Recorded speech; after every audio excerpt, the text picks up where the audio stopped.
Congress party जिम्मेवार party हामीले चाहिँ भोलि हिजो खड्ग ओलीले मात्रै गल्ती गरेका थिए भनेर धर पाइँदैन।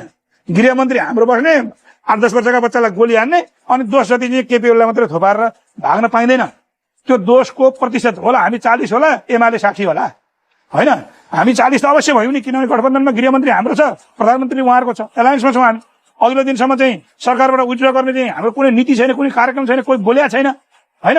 अनि मान्छे भटाभट बुलेट हानेर मारिदिएको छ। त्यो भएको के हो भने अघिल्लो पल्ट जुन दुर्गा प्रसाईको घटना थियो नि, त्यहाँ मान्छे चाहिँ भित्र जलाएर अनि सुट गरेर चाहिँ त्यहाँ तपाईँको असुर ग्यास चाहिँ हानेर उहाँहरूले चाहिँ डिफ्युज गर्नुभयो। अनि राज्य सत्तामा बसेका हाम्रा साथीहरूको मनोबल बढ्यो, हो कि? मनोबल बढ्यो।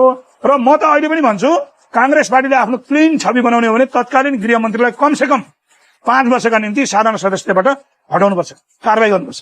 होला उहाँको नियत त्यो थिएन होला, हामीले मान्यौँ, तर परिणाम के हो? परिणाम त गोली खायो, नेपाली नागरिकले गोली खाए। र तपाईँले यसो पानी छर्केर ल्याएर मेरो टिममा अलिकति भोट दिन्छ कि अर्का टिममा दिन्छ कि भन्ने हिसाबले अहिले सोच्नुभयो। त्यो लेभलको माया राख्नु हो भनेदेखि चाहिँ पार्टीलाई घाटा हुन्छ।